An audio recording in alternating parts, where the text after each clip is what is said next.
जय हिंद दोस्तों, वंदे मातरम। सेवक द कन्फेशंस, जो कि एक नई वेब सीरीज़ आई है पाकिस्तानी, जिसकी कि इस समय हर तरफ आलोचना हो रही है। इस वीडियो में जब मैंने इस वेब सीरीज़ के बारे में बात करने के बारे में सोचा तो मेरे दिमाग में जो पहली पंच लाइन आई थी वो ये थी कि यदि आपको government funded propaganda based web series के बारे में बात करनी हो तो आप सेवक को जाकर देख सकते हैं। मतलब सीरीज़ भी नहीं देखनी पड़ेगी आपको, सिर्फ ट्रेलर से ही काम चल जाएगा। लेकिन जैसे ही दिमाग में लाइन आई, उसके बाद अगली चीज़ जो मेरे दिमाग में है कि हम यहाँ पर बात कर रहे हैं पाकिस्तान जैसे भिखमंगे देश के बारे में, जहाँ पर कि पैसा अपनी आवाम को रोटी पानी खिलाने के लिए नहीं है, जो बात बात में किश्त लेता रहता है, दूसरे दुनिया भर के मॉनेटरी जो भी बॉडीज़ हैं उनसे पैसा लेता रहता है। वो आखिर एक प्रोपेगेंडा फंडेड वेब सीरीज़ आखिर कैसे ही बना पाएगा? भाई पैसा तो लगता है ना, तो सीधी सी बात है, हम इसको गवर्नमेंट फंडेड है ये तो बोल ही नहीं सकते। दूसरी बात, इसका नाम है सेवक the confessions based on true stories. कितनी सारी चीज़ें हो गई यहाँ पर। सेवक को अगर हम थोड़ी देर के लिए हटा के, उसके बाद आता है द कन्फेशंस। कन्फेशंस का मतलब होता है कि जिसमें हमने बताया हो, मतलब कि हमने ये गलतियाँ करी हैं भैया, हमसे ऐसी भूल चूक हो गई, कन्फेशंस। उसके बाद आता है based on true stories. Based on true stories का मतलब सीधा सीधा सा होता है कि भैया ये सच्ची कहानियों के ऊपर आधारित है। लेकिन ना तो यहाँ पे कोई कन्फेशन है और ना ही सच्ची कहानी है। क्यों? क्योंकि जैसा कि मैंने शुरुआत में बताया, ये एक प्रोपेगेंडा है। मतलब भारतीय फिल्म मेकर्स की एक चीज़ की मैं दाद देना चाहूँगा, जब हमारी मूवी में किसी मुस्लिम को आतंकवादी के रूप में दिखाया जाता है या फिर किसी को हाफिज़ सईद के रूप में दिखाया जाता है, उसको देखकर लगता है कि नहीं ये वाकई में हाफिज़ सईद है। लेकिन अगर हम लोग इस वेब सीरीज़ के जो खलनायक हैं, ऑब्वियस सी बात है क्योंकि ब्राह्मणों को इसमें गलत दिखाया गया है, हिंदुओं को गलत दिखाया गया है, उनको अगर हम देखते हैं, उनको देख के समझ में आता है कि यार ये कोई अंदर से मुसलमान ही है पाकिस्तान का, उसी को उठा के इन्होंने बना दिया है। मतलब ना तो तुम लैंग्वेज के ऊपर काम करते हो, ना तुम गेटअप के ऊपर काम करते हो, ना तुम मेकअप के ऊपर इतना काम करते हो। मतलब माना कि तुम्हारे पास पैसे नहीं रहते हैं वेब सीरीज़ बनाने के लिए, लेकिन जो बेसिक सी चीज़ होती है कि आपको जो प्रोजेक्ट करना है कम से कम वो तो सही दिखाओ। नहीं, तुम हर एक चीज़ को बस क्योंकि तुमको एक धुरी बता दी गई है कि साहब गुजरात में ये हुआ तो तुमको ऐसा दिखाना है, बाबरी मस्जिद में ये हुआ तो ऐसे दिखाना है। अरे दिखाओ, बिल्कुल दिखाओ, तुम्हारा देश है, तुमको जो दिखाना तुम दिखा सकते हो, लेकिन कम से कम उसको इस तरीके से तो दिखाओ कि लोग कन्विंस हो जाए। तुम इस तरीके से दिखा रहे हो कि लोग उसका सिर्फ मजाक उड़ाएंगे, लेकिन क्यों नहीं उड़ाएंगे ये भी बता देता हूँ। उड़ाना चाहते होंगे पर नहीं उड़ाएंगे। क्यों? क्योंकि ये तुम्हारे देश में बनी हुई वेब सीरीज़ है। उसमें दिखाया गया किस तरीके से हिंदू गलत काम करते हैं, तो वहाँ के लोग अपने आप ही एक मोरालिटी के प्रेशर में आ जाएंगे कि नहीं यार इसको तो हम लोग गलत बोल ही नहीं सकते।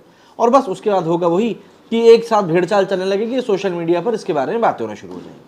हम लोग ज़्यादा टाइम वेस्ट ना करते हुए जरा जान लेते हैं क्या कुछ इस वेब सीरीज़ में, जिसके कारण से इसका इतना विरोध हो रहा है।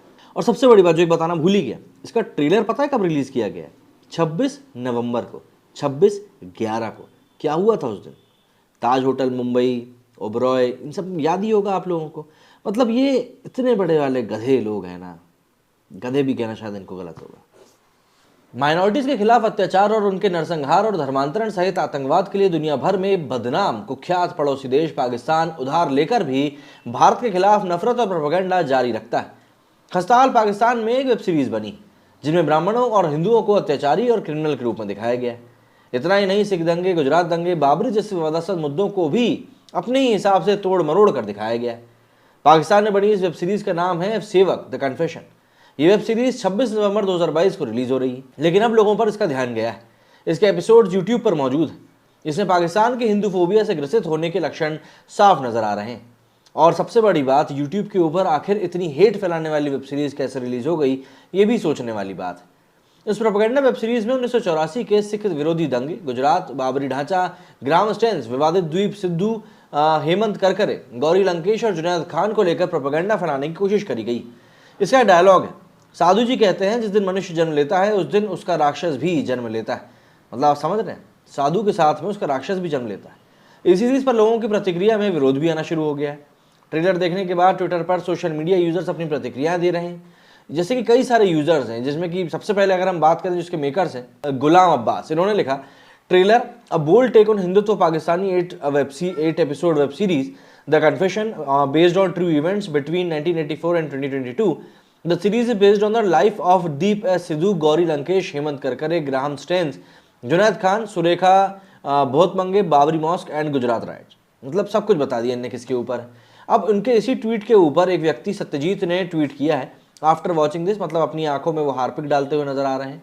तो मतलब कई सारे ट्वीट्स हैं अब जो इनके इसी ट्वीट के रिएक्शन में निकल कर सामने आ रहे हैं, तो हम सीधे चल के उन्हीं को देख लेते हैं कि लोग क्या कुछ कह रहे हैं। तो ये है वो ट्वीट जो कि इन्होंने ट्वीट करते हुए ट्रेलर पोस्ट किया था। इसके ऊपर आप देख सकते हैं, just leaving you with this 2017 speech of late finance minister Sushma Swaraj remains relevant, will always remain relevant. Pakistan को जिन्होंने आईना दिखाया था ना, उसकी इस स्पीच में बात करी गई थी। There is no better reply and there will no be better reply from that side for sure.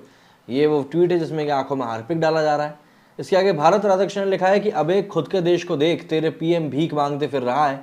You had a democratically elected government in IK and got him disposed by coup. Before pointing fingers at others, look at that stink within. I didn't want to make fun of Pakistan situation, but don't force me to. आगे लिखा है, also try to advance economically without hatred for neighbors. Negativity and hatred pushes your own country down. मतलब इनके देश में हक दिया। इतिहास उधार का, जमीन हथियाई हुई और लुगाई भगाई हुई अच्छी नहीं लगती। बाकी जाके अपने परबाबा और वालिदैन से पूछना कि क्या हाल है पाकिस्तान का और क्या हाल है भारत का। बाकी पासपोर्ट का हाल तो दिखा ही होगा और कटोरा तो तैयार रखा ही होगा, नहीं है तो कर लो। Horrible acting, look at the quality. भाई इसीलिए यूट्यूब पर रिलीज़ किया गया, क्योंकि इनको कोई प्लेटफॉर्म भी नहीं करेगा रिलीज़। नेटफ्लिक्स वगैरह तो इनको पूछेंगे भी नहीं कि भाई क्या है, इसीलिए तो या डायरेक्ट यूट्यूब पर डाल दिया, क्योंकि वहाँ पर तो पूछना नहीं पड़ता ना। You see this and we will grab POK soon. आप वेब सीरीज़ बनाते रहो, हम POK हथियार लेंगे। श्रीधर ने लिखा है, this is the expected from people who don't have their own history, culture, have to fabricate one-sided records and history. Propaganda, keep doing this. Pakistanis can make their own citizens more radical with this. मतलब इस तरह की web series बनाकर ये लोग क्या करते हैं, अपने ही देश के लोगों के दिमाग में जहर भरते हैं, और देश के लोग जो पहले ही कुछ नहीं कर रहे होते हैं वो जहर को और घोंटते हैं और 4 लोगों को और फैलाते हैं। इसीलिए इनके बीच में अपने आप में ही नफरत बढ़ती रहती है, और ये कभी भी कुछ प्रोग्रेसिव करने के बारे में, कुछ अच्छा और बड़ा करने के बारे में सोचते भी नहीं है। पागल हो गया है क्या रे, तेरे मजहब पर हम फिल्म बनाएं क्या बे, ऐसे काम ना कर, तेरी अम्मी को तेरे देश में ही बाबा बाबा। नीलिमा ने लिखा है, wise Pakistan making TV series और इंडियन पीपल, क्योंकि खुद के लोगों के बारे में बनाने के लिए कुछ बचा नहीं है और दूसरों के बारे में बनाएंगे तो ऑब्वियस सी बात है, बिचिंग तो इनका जन्मसिद्ध अधिकार है। दूसरों के बारे में बुराई नहीं करेंगे, खासतौर पर भारत के बारे में, तो इनकी मतलब खाना वाना कुछ पचेगा नहीं, तो ऑब्वियस सी बात है। गौतम ने लिखा है, so 3 surprising thing is that the Pak army can make propaganda movies apart from making their generals billionaire. मतलब कि प्रोपेगेंडा मूवीज भी बना सकते हैं, सिर्फ करोड़पति नहीं बनाते अपने जनरलों को। OBC, this is fucking hilarious. Literally इसको देख के सिर्फ और सिर्फ हंसी आ रही। तो इस तरह के कई सारे रिएक्शन है जो आ रहे हैं, कितनी ही बात करें हम इनके बारे में, लेकिन मोटे मोटे तौर पर मेरी बात आप लोग समझ ही गए होंगे कि किस तरीके से प्रोपेगेंडा के बेस्ड एक वेब सीरीज़ बनाई गई है। सस्ती ही बनी है तभी यूट्यूब के ऊपर रिलीज़ कर दिया गया है। अगर पैसा ज़्यादा लगा होता तो फिर कोई ना कोई प्लेटफॉर्म ढूंढते, और पैसा ज़्यादा लगा होता तो ये प्लेटफॉर्म ढूंढ भी नहीं पाते, क्योंकि इतनी क्रिंज वेब सीरीज़ इन्होंने बनाई है कि ज़्यादा कोई इनको कोई भाव नहीं देगा। आपका कहना है इस बारे में कमेंट करके ज़रूर बताएं। मेरी इस वीडियो फिलहाल इतना ही। जय हिंद, जय भारत।